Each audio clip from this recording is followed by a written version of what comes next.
नमस्कार। मैं हूं प्राध्यापक अशोक सिंह, रिजवी महाविद्यालय मुंबई से। आज के इस वीडियो में आप सभी लोगों का हार्दिक स्वागत है। आज हम 12वीं की हिंदी युवक भारती के 5वें पाठ का वृंद के दोहे पढ़ेंगे, जिसके कवि हैं वृंद जी। वृंद के दोहे। वृंद के दोहे नीति परक दोहे हैं, जो कि जीवन में सीख देने वाले हैं। इसमें जीवन के अनुभवों को और व्यवहारिक ज्ञान को प्रस्तुत किया गया है। वृंद जी का पूरा नाम वृंदावन दास था। ये रीतिकालीन कवि हैं। वृंद जी अकबर के दरबारी कवियों में से एक हैं। अब हम सबसे पहले कवि का परिचय पढ़ेंगे। कवि परिचय। माना जाता है कि कवि वृंद जी का जन्म 1643 को मथुरा में हुआ। रीतिकालीन परंपरा के अंतर्गत आपका नाम आदर के साथ लिया जाता है। आपका पूरा नाम वृंदावन दास है। आपकी रचनाएं रीतिबद्ध परंपरा में महत्वपूर्ण स्थान रखती हैं। आपने काव्य के विविध प्रकारों में रचनाएं रची हैं। 12 मासा में 12 महीनों का सुंदर चित्रण किया है। तो यमक सतसई में विविध प्रकार से यमक अलंकार का स्वरूप स्पष्ट किया है। आपके नीतिपरक दोहे जनसाधारण में बहुत प्रसिद्ध हैं और लोक व्यवहार में अनुकरणीय हैं। आपकी भाषा सहज, सुंदर तथा लोक भाषा से जुड़ी हुई है। आपकी भाषा में ब्रज तथा अवधी भाषा के शब्दों की बहुलता देखी जाती है। आपके द्वारा दिए गए दृष्टांत आपकी भाषा के साथ साथ भाव और कथ्य को भी प्रभावोत्पादक बना देते हैं। आपका निधन 1723 में हुआ। देखिए, यहाँ पर आपके द्वारा दिए गए दृष्टांत उदाहरण होता है, प्रभावोत्पादक बना देते हैं, प्रभावशाली बना देते हैं। अर्थात यहाँ पर जो है बतलाने का ये प्रयास किया गया है कि जो दोहे हैं, दोहे नीतिपरक हैं, लोक व्यवहार में जो है आम जीवन में अनुकरणीय हैं। उससे जो है हमें सीख मिलती है, हमारा मार्गदर्शन होता है। अब हम रचनाओं के बारे में पढ़ेंगे। प्रमुख कृतियाँ: वृंद सतसई समेत शिखरचंद, भाव पंचाशिका, पवन पचीसी, हितोपदेश संधि, यमक सतसई, वचनिका, सत्य स्वरूप आदि। विधा परिचय। रीतकालीन काव्य परंपरा में दोहा छंद का अपना विशिष्ट स्थान है। दोहा छंद कई कवियों का प्रिय छंद रहा है। दोहा अर्ध सम मात्रिक छंद है। दोहे के प्रत्येक चरण के अंत में लघु वर्ण आता है। इसके 4 चरण होते हैं। प्रथम और तृतीय चरण में 13-13 मात्राएं होती हैं तथा द्वितीय और चतुर्थ चरण में 11-11 मात्राएं होती हैं। पाठ परिचय। प्रस्तुत दोहों में कवि वृंद ने कई नीतिपरक बातों की सीख दी है। विद्या रूपी धन की विशेषता यह होती है कि वह खर्च करने पर भी बढ़ता जाता है। आंखें मन की सच झूठ बातें बता देती हैं। जितनी चादर हो मनुष्य को उतने ही पांव फैलाने चाहिए। व्यवहार में कपट को स्थान नहीं देना चाहिए। बिना गुणों के मनुष्य को बड़प्पन नहीं मिलता। दुष्ट व्यक्ति से उलझने पर कीचड़ हम पर ही पड़ता है। संसार में सद्गुणों के कारण ही व्यक्ति को आदर प्राप्त होता है। कवि वृंद के दोहे पाठकों को व्यवहारिक अनुभवों से परिचित कराते हैं और जीवन का सच्चा मार्ग दिखाते हैं। इस तरह से देखा जाए तो इन दोहों का बहुत ही महत्व है और इससे हमें सीख मिलती है। अब हम सबसे पहले दोहे की तरफ बढ़ते हैं। पहला दोहा, सरस्वती के भंडार की बड़ी अपूरब बात, सरस्वती के भंडार की बड़ी अपूरब बात, ज्यों खर्चे त्यों त्यों बढ़े, बिन खर्चे घट जात। ज्यों खर्चे त्यों त्यों बढ़े और बिन खर्चे घट जात। सरस्वती, सरस्वती, मां सरस्वती के भंडार की, भंडार कोष, खजाना, बड़ी अपूरब बात है, आश्चर्यजनक बात है। मतलब ये कि सरस्वती के भंडार की बहुत ही आश्चर्यजनक बात है, एक अलग ही विशेषता है। वह विशेषता क्या है कि ज्यों खर्चे त्यों त्यों बढ़े, कि जैसे जैसे उसको खर्च किया जाता है, जितना खर्च किया जाता है उसमें उतनी अधिक बढ़ोतरी होती है। और बिन खर्चे घट जात, यदि उसे खर्च नहीं किया जाता है तो वो घटते जाता है। चलिए इसका भावार्थ देख लेते हैं। कवि वृंद जी कहते हैं कि मां सरस्वती के ज्ञान भंडार की बात बड़ी ही अनूठी और अपूर्व है, अर्थात विशेष है। उसकी यह विशेषता है क्या कि यह ज्ञान भंडार जितना खर्च किया जाए उतना बढ़ता जाता है और खर्च न करने पर वह घटता जाता है। अर्थात ज्ञान देने से बढ़ता है और अपने पास रखने से, अर्थात सिर्फ सीमित रखने से नष्ट हो जाता है, कम होते जाता है। इसलिए जितना हो सके ज्ञान बांटना चाहिए। कहने का तात्पर्य है कि आदान प्रदान की प्रक्रिया से ज्ञान में और अधिक बढ़ोतरी होती है। इसलिए ज्ञान को सिर्फ अपने तक सीमित नहीं रखना चाहिए। ज्ञान बांटने की चीज होती है, इसको जितना बांटा जाता है उसमें उतने अधिक बढ़ोतरी होती है। अब हम दूसरे दोहे की तरफ बढ़ते हैं। नैना देत बताई सब, ही को हेत अहेत, जैसे है निर्मल आरसी, भली बुरी कही देत।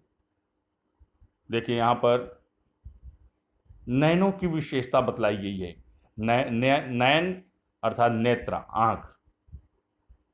आंख सब कुछ बता देते हैं कि हमारे मन में सच क्या है, झूठ क्या है, हित है या अहित है, अच्छी बात है कि बुरी बात है। हमारे मन की बातों की झलक हमको जो है आंखों में दिखाई दे देती है। ठीक उसी तरह से जैसे निर्मल आरसी, भली बुरी कही देत। आरसी आईना, दर्पण, निर्मल स्वच्छ साफ सुथरा आईना जिस तरह से जो है भली बुरी, अच्छाई और बुराई, चेहरे की अच्छाई बुराई दोनों को बता देती है, कुछ भी नहीं छुपाती। ठीक उसी तरह से हमारी आंखें भी कुछ भी नहीं छुपाती हैं। हमारे मन में क्या चल रहा है, कैसे भाव हैं, अच्छे भाव हैं, बुरे भाव हैं, सबकी झलक आंखों में दिखाई देती है। चलिए भावार्थ देखते हैं।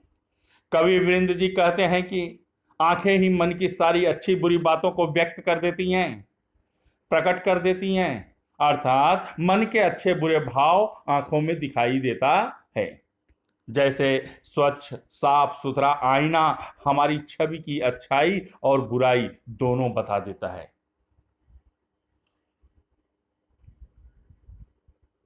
तीसरा दोहा, अपनी पहुंच विचार के कर्तव्य करिए दौर, तेते हैं पांव पसारिए, जेती है लांबी सौर। यहां पर देखिए कवि जी बता रहे हैं, कवि वृंद जी, कि अपनी पहुंच, अपनी क्षमता को ध्यान में रखते हुए, अपने सामर्थ्य को ध्यान में रखते हुए हमें जो है कार्य करना चाहिए। कर्तव्य करिए, कार्य करना चाहिए। जितनी हमारी क्षमता है, जितनी हमारी शक्ति है, जितना हमारा सामर्थ्य है, हमें अपने सामर्थ्य के अनुसार ही कार्य करना चाहिए। तेते पांव पसारिए, जेती लांबी सौर। सौर चद्दर, पांव पैर, हमें उतना ही पैर पसारना चाहिए, फैलाना चाहिए जितनी लंबी चादर हो। अन्यथा क्या होगा, हमारे पैर जो है चादर से बाहर चले जाएंगे। चलिए इसका भावार्थ देखते हैं। कवि वृंद जी कहते हैं कि अपनी पहुंच, क्षमता व सामर्थ्य को पहचान कर उसको ध्यान में रखकर ही कोई भी कार्य करना चाहिए। ठीक उसी प्रकार जैसे हमें उतना ही पैर फैलाना चाहिए जितनी बड़ी या लंबी हमारी चादर हो, अन्यथा परेशानी होती है। कहने का तात्पर्य ये कि यदि हम अपनी क्षमता, अपनी शक्ति को ध्यान में रखते हुए कार्य को नहीं करते हैं तो कार्य पूरा नहीं होता। कई बार जो है कठिनाइयां सामने आ जाती हैं, दिक्कतें सामने आ जाती हैं, परेशानियां सामने आ जाती हैं। अतः उन परेशानियों से बचने के लिए ही हमें पहले सावधान होना चाहिए, सतर्क होना चाहिए और अपनी क्षमता को ध्यान में रखते हुए ही उसके अनुरूप कार्य करना चाहिए। चौथा दोहा। फेर न हुए हैं कपट सो जो की जय व्यापार, जैसे हांडी काट की चढ़े न दूजी बार। देखिए यहां पर कवि जी कह रहे हैं कि जो भी व्यापार, जो भी कारोबार छल और कपट के साथ किया जाता है वो सिर्फ एक ही बार होता है। उसमें सफलता सिर्फ एक बार मिल सकती है, दूसरी बार नहीं। आप किसी को धोखा सिर्फ एक बार दे सकते हो, दूसरी बार नहीं दे सकते। बार बार धोखा नहीं दे पाओगे।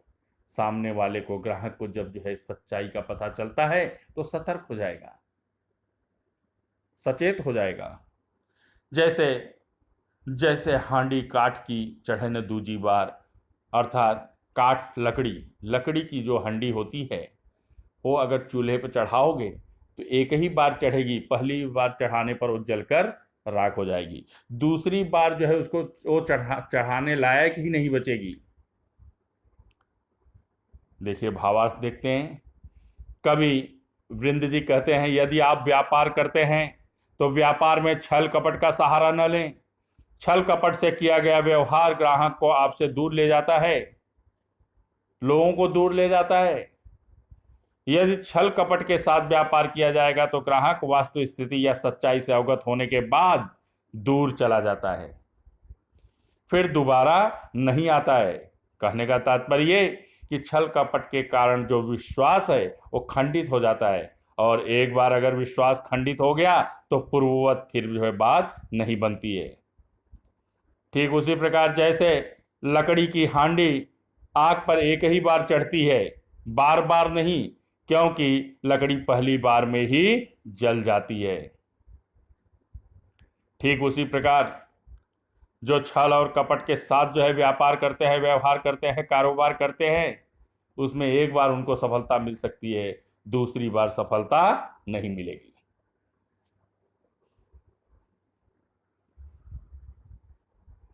ऊंचे बैठे नाल हैं और गुण बिन बड़पन कोई, बैठो देवल शिखर पर वायस गरुण न होय। गुण बिन मतलब बिना गुण के, बड़प्पन। कोई सिर्फ ऊंचाई पर बैठा हो और उसमें जो है गुण नहीं हो, गुणहीन व्यक्ति हो, तो उसे बड़प्पन नहीं मिल सकता। ठीक उसी तरह बैठो देवल शिखर पर, देवल मंदिर, कि मंदिर के जो है ऊपरी चोटी पर, शिखर पर कोई कौवा, वायस का अर्थ होता है कौवा, कोई कौवा बैठा हुआ है तो मंदिर की चोटी पर बैठने मात्र से वह गरुण नहीं होगा, गरुण नहीं बन सकता, गरुण की समानता नहीं कर सकता, उसकी खासियत, उसके गुण नहीं पा सकता। कवि वृंद जी कहते हैं कि सिर्फ ऊंचे स्थान पर बैठने से बिना गुणों वाला कोई भी व्यक्ति, अर्थात गुणहीन व्यक्ति, बड़ा नहीं बन जाता, अर्थात वो बड़प्पन नहीं पाता है। ठीक उसी प्रकार जैसे मंदिर के ऊपरी शिखर पर बैठने मात्र से कौवा गरुण नहीं बन जाता है, अर्थात सिर्फ बैठने मात्र से, अनुकरण करने मात्र से ही उसमें जो है गरुड़ की खासियत या विशेषता या गुण नहीं आते। बड़प्पन पाने के लिए जो है अंदर से गुण होनी चाहिए, क्वालिटी होनी चाहिए। उद्यम कबहु न छाड़िए, पर आशा के मोद, गागर कैसे फोरिए, उन्यों देख पयोद। उद्यम, परिश्रम, व्यापार कभी नहीं छोड़ना चाहिए, पर आशा के मोद, दूसरे के उम्मीद पर, आस पर, दूसरे से सहायता पाने की लालसा में अपने कार्य को, अपने उद्योग को कभी छोड़ना नहीं चाहिए। ठीक उसी तरह गागर कैसे फोरिए, उन्यों देख पयोद। पयोद बादल, बादलों को घिरा हुआ देखकर कि बादल तो अब घिर ही रहे हैं, तो हमें जो है मटके के पानी की या गागर भरे पानी की जरूरत क्या है, क्योंकि बादल घिर रहे हैं तो बरसाएंगे ही, बरसेंगे ही। और इस उम्मीद में हम जो है पानी से भरे हुए गागर को अर्थात मटके को फोड़ देवें तो उचित नहीं है। कवि वृंद जी कहते हैं कि दूसरे के भरोसे अपना कार्य अथवा व्यवसाय छोड़ देना बिल्कुल उचित नहीं है, बिल्कुल ठीक नहीं है। हमें अपना कार्य अपने भरोसे करना चाहिए और तब तक जो है नहीं छोड़ना चाहिए जब तक कि हम सफलता नहीं पा जाते, क्योंकि दूसरे लोग जो है हमारी सहायता या मदद नहीं करते। ठीक उसी प्रकार जैसे बादलों को घिरते देखकर पानी से भरा अपना घड़ा फोड़ देना बुद्धिमानी नहीं है, क्योंकि बादल घिरे होते हैं, जरूरी नहीं है कि वो बरसें। और खाली घिरते हुए बादलों को देखकर अपना जो है पानी से भरा हुआ मटका फोड़ देना या घड़ा फोड़ देना बिल्कुल ठीक नहीं है। 7वां दोहा, कछु कही नीच न छेड़िए, भलो न वाको संग, पाथर डारे कीच में, उछरी बिगारे अंग। कभी कह रहे हैं नीच को हमें कभी छेड़ना नहीं चाहिए, उसके साथ छेड़छाड़ नहीं करना चाहिए।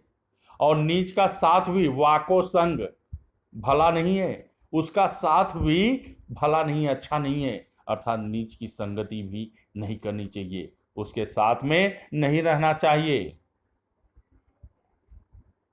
क्यों ऐसा कहा जा रहा है, आगे देखिए। कवि कहते हैं कि पाथर डारे कीच में, कि अगर आप पत्थर जो है कीचड़ में डालते हो तो उछड़ बिगाड़े अंग, वह जो है उड़ करके हमारे शरीर पर पड़ता है, अर्थात वह कीचड़, वो गंदगी हमारे ऊपर पड़ती है। यदि हम नीच के साथ में रहेंगे तो उसके कारण जो है समाज में हमारी बदनामी हो सकती है। कवि वृंद जी कहते हैं कि दुष्ट अथवा नीच व्यक्ति की संगत में रहना अच्छा नहीं होता है और कुछ कहकर उसे छेड़ना श्रेयस्कर नहीं है, अच्छी बात नहीं है। ठीक उसी प्रकार जैसे कीचड़ में पत्थर फेंकने से वह कीचड़ हम पर ही उछल कर पड़ता है और हमें गंदा कर देता है, ठीक उसी तरह से नीच के साथ में रहने से या उसको छेड़ने पर उसका बुरा असर हम पर पड़ता है, उसके कारण हमारा अनादर हो सकता है, तिरस्कार हो सकता है, समाज में अपमान भी हो सकता है। 8वां दोहा, जो पावै अति उच्च पद, ताको पतन निदान, ज्यो तपि तपि मध्यान लो, अस्त हो तुहै भान। इसमें देखिए उच्च पद, ऊंचे पद, कभी कह रहे हैं कि जिसको ऊंचा पद मिलता है उसका पतन भी स्वाभाविक है, जो ऊंचाई तक पहुंचा है वो जो है नीचे आएगा, उसका पतन निश्चित है। ठीक उसी तरह जैसे दोपहर के समय तपि तपि मध्याह्न, मध्याह्न दोपहर का समय होता है, तपी तपी तपते रहता है, तमतमाता हुआ सूर्य। अस्त होत है भान, भान का अर्थ है सूर्य, शाम होते होते अस्त हो जाते हैं। मतलब वो परिवर्तन स्वाभाविक है। दोपहर में सूर्य का तमतमाता रूप देखने को मिलता है और शाम होते होते वही सूर्य अस्त हो जाता है। ठीक उसी तरह से जो भी ऊंचे पद पर पहुंचता है, जो किसी सत्ता में आसीन हुआ है, उसका भी पतन स्वाभाविक है।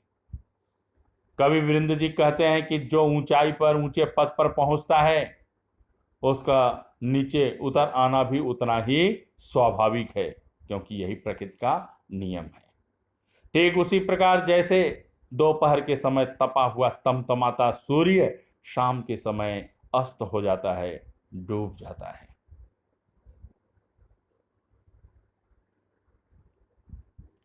नौवां दोहा।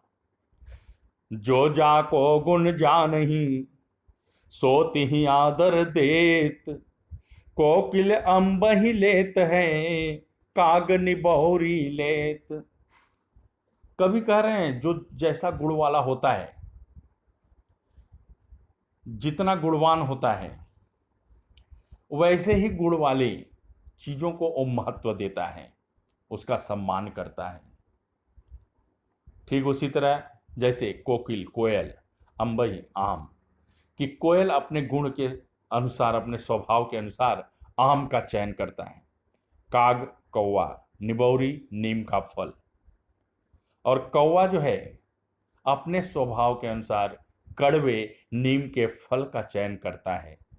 यह सब अपने स्वभाव और गुण के कारण ही होता है। जो मनुष्य जैसा होता है वैसे ही स्वभाव वालों को पसंद करता है, उसका चयन, उसका चुनाव भी वैसा ही होता है।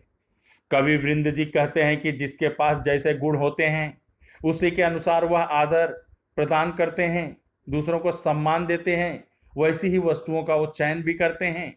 ठीक उसी प्रकार जैसे मधुर वाणी के कारण कोयल आम का चयन करती है और कर्कश ध्वनि के कारण कौवे निबौरी अर्थात नीमकौड़ या नीम के फल का चयन करते हैं।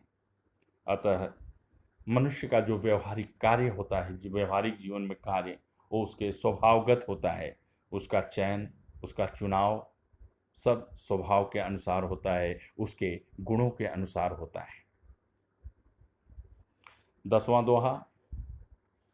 आप अकारज आपनो करत कुबुद के साथ, पाय कुल्हाड़ी आपने मारत मूरख हाथ। आप अकारज आपनो, करत कुबुद के साथ, जो कुबुद होते अर्थात दुर्बुद्धि वाले, वे अपना ही नुकसान करते हैं, अपने काम को बिगाड़ लेते हैं, अपने काम को खुद ही खराब कर लेते हैं। क्यों? दुर्बुद्धि के कारण, खराब नीतियों के कारण, गलत सोच और विचार के कारण, दुर्भावना के कारण उनकी स्थिति वैसी होती है। मूर्ख जैसे मूर्ख व्यक्ति अपने ही पैर पर अपने ही हाथ से कुल्हाड़ी मारता है। पाए कुल्हाड़ी आपने मारत मूर्ख हाथ, कि मूर्ख व्यक्ति अपने ही पैर पर कुल्हाड़ी मारता है, अर्थात अपना नुकसान करता है। कवि वृंद जी कहते हैं कि अविवेक या नासमझी के साथ किया गया कार्य स्वयं के लिए हानिकारक या नुकसानदायक सिद्ध होता है। ऐसे में मनुष्य अविवेकता के कारण, नासमझी के कारण अपने ही काम को खराब करता है।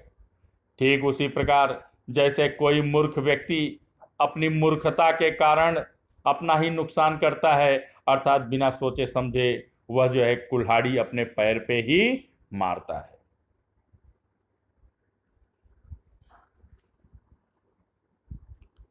ग्यारहवां दोहा, अंतिम दोहा। कुल कपोत जान्यो परय लख शुभ लक्षण गात, होनहार वीरवान के होत चिकने पात। कुल कपूत, देखिए यहां पे कुल कपूत, कुल खानदान, कपूत जो नालायक बच्चा होता है। लख देखकर शुभ अच्छे लक्षण, लक्षण लक्षण, गात शरीर, कि बच्चा अच्छा होगा, लायक होगा या नालायक होगा, कुपूत होगा या सपूत होगा, इसकी पहचान बचपन में ही हो जाती है। उसके शरीर के शुभ लक्षणों को देखकर अनुमान लगा लिया जाता है कि बच्चा जो है बड़ा होकर कैसा होगा, वो सुपुत्र होगा या कुपुत्र होगा, लायक होगा या नालायक होगा। जैसे होनहार वीरवान के होत चिकने पात। जो उत्तम दर्जे की बीज होते हैं उसके पत्ते चिकने होते हैं। पात पत्ता, उसके पत्ते चिकने होते हैं, अर्थात उसके चिकने पत्तों को ही देखकर अनुमान लगा लिया जाता है कि ये फसल या ये पौधा बहुत ही अच्छा होगा, अर्थात अच्छे क्वालिटी का है, उत्तम दर्जे का है। कवि वृंद जी कहते हैं कि पालने में ही बच्चे के शरीर के लक्षण देखकर ही उसके अच्छे बुरे होने अर्थात कपूत या सपूत होने का पता चल जाता है। ठीक उसी प्रकार जैसे उत्तम बीज के पौधों का अनुमान उसके चिकने व स्वस्थ पत्तों को देखकर लगा लिया जाता है।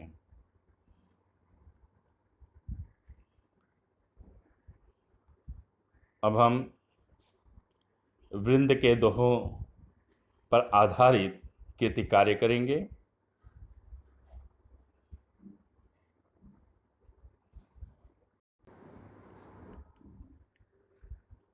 देखिए वृंद के दोहे पर आधारित कृति कार्य।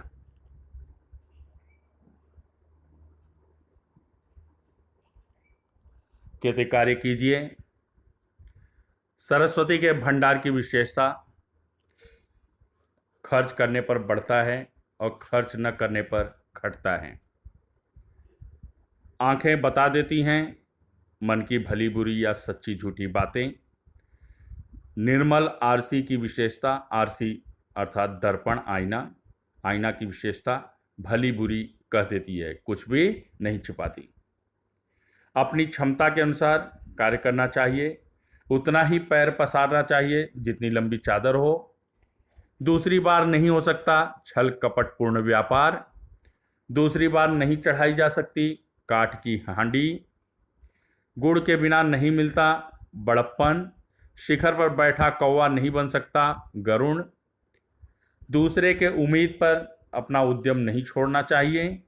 घिरे बादलों को देखकर पानी से भरा घड़ा नहीं फोड़ना चाहिए। नीच के संबंध में कही बातें उसे नहीं छेड़ना चाहिए या उसके साथ किसी भी तरह का छेड़छाड़ नहीं करना चाहिए और उसकी संगति अच्छी नहीं होती है। कीचड़ में पत्थर डालने पर कीचड़ हमारे ही शरीर पर गिरता है।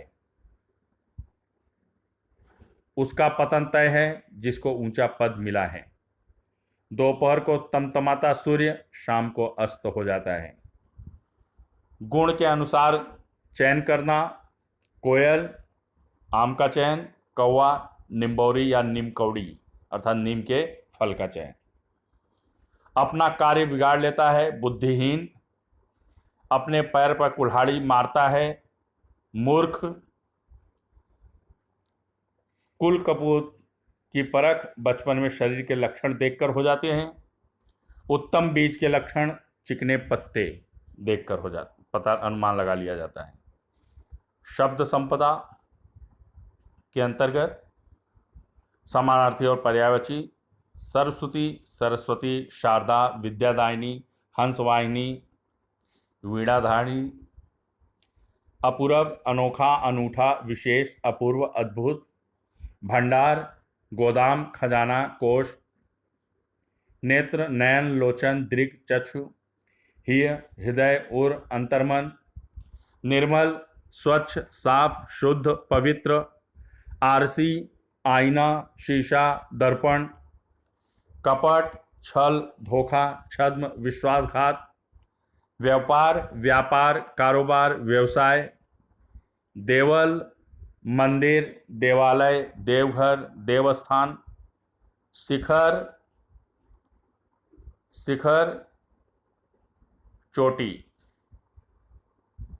गुण, गुण, हुनर, प्रतिभा।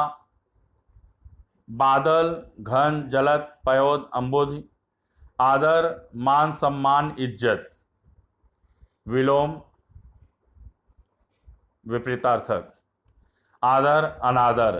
अस्त, उदय। कपूत, सपूत। पतन, उत्थान। मूर्ख, विद्वान। कुबुद्धि, सुबुद्धि। बुद्धिमान, बुद्धिहीन। खर्च, जमा या संग्रह। बढ़ना, घटना। हित, अहित। बड़प्पन, छुटपन। शुभ, अशुभ। मुहावरा छांट कर या ढूंढ कर लिखिए। काठ की हंडी चढ़ाना। अपने पैर पर कुल्हाड़ी मारना। होनहार वीरवान के होत हैं चिकने पात। तेते पांव पसारिए जेती लंबी सौ। वृंद जी की प्रमुख रचनाएं विंद, सतसई और यमक, सतसई।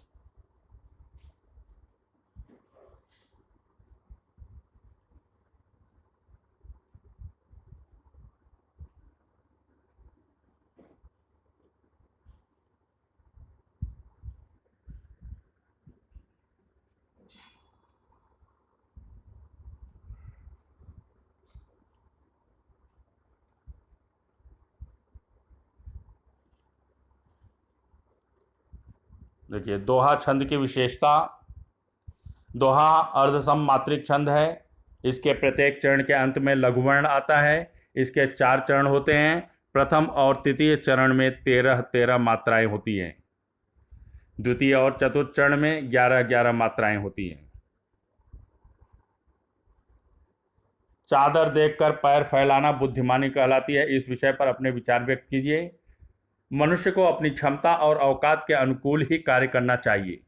जो मनुष्य अपने सामर्थ्य से बढ़कर बिना सोचे समझे कार्य करते हैं, उन्हें अनेक तरह की कठिनाइयों का सामना करना पड़ता है। ऐसे में परेशानी बढ़ जाती है और कई बार सफलता भी नहीं मिलती है, बल्कि नुकसान सहना पड़ता है। अक्सर देखा जाता है कि मनुष्य की आमदनी कम होती है और खर्च अधिक होता है। ऐसे में यदि वह सतर्कतापूर्वक समझदारी से खर्च को सीमित नहीं कर पाता, तो उसके ऊपर कर्ज बढ़ने लगता है, अर्थात अपनी आय से ज़्यादा खर्च करने पर परेशानी बढ़ती जाती है, जिसमें अमन, चैन, सुख, शांति सब कुछ नष्ट हो जाता है और जीवन नरक के समान लगने लगता है। अतः परेशानियों से बचने के लिए चादर देखकर पैर फैलाना चाहिए और इसी में बुद्धिमानी है। ज्ञान की पूंजी बढ़ानी चाहिए। इस विषय पर अपने विचार लिखिए। ज्ञान की पूंजी बढ़ानी चाहिए। मैं इस विषय से पूरी तरह सहमत हूँ। ज्ञान से मनुष्य को अच्छे बुरे उचित अनुचित का ज्ञान होता है। ज्ञान से बौद्धिक और मानसिक क्षमता का विकास होता है। फिर ज्ञान ऐसी चीज है जिस पर साधक का स्वामित्व होता है। इसे न कोई छीन सकता है, न तो इसे चुरा सकता है। ज्ञान के माध्यम से हमारा जीवन सुखद बन जाता है। हम परोपकार की ओर अग्रसर होते हैं। बेशक ज्ञान से सारे विकार व सभी विसंगतियों का नाश होता है। दूसरी तरफ धन संपदा व संपत्ति की चोरी हो सकती है, पर ज्ञान अक्षुण्ण बना रहता है। इसे तो जितना बांटा जाता है, इसमें उतना ही बढ़ोतरी होता है। ज्ञान आदान प्रदान करने से बढ़ता है। फिर ज्ञानी मनुष्य को सभी जगह आदर, सत्कार व सम्मान दिया जाता है। ज्ञान की पूंजी से मनुष्य को यश, कीर्ति और ख्याति चारों तरफ फैल जाती है। अतः ज्ञान की पूंजी बढ़ानी चाहिए।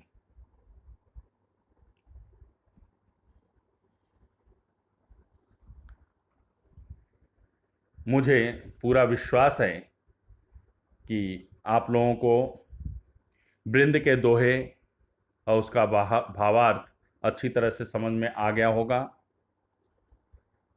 यदि किसी भी तरह की कोई कठिनाई है, यदि कोई जो है हिस्सा समझ में नहीं आया है, तो आप दोबारा वीडियो को सुनिए, देखिए और स्वाध्याय हेतु दिए गए कार्य को करिए। फिर भी अगर कुछ जो है आपके मन में शंका है तो उस शंका का समाधान किया जाएगा। शंका से या समस्या से अवगत कराने के लिए वीडियो के नीचे कमेंट बॉक्स में जा कर के कमेंट करिए। मैं पूरा प्रयास करूंगा आपकी शंका का और समस्या का समाधान करने की। धन्यवाद। मेरी शुभकामनाएं आप सबके साथ हैं।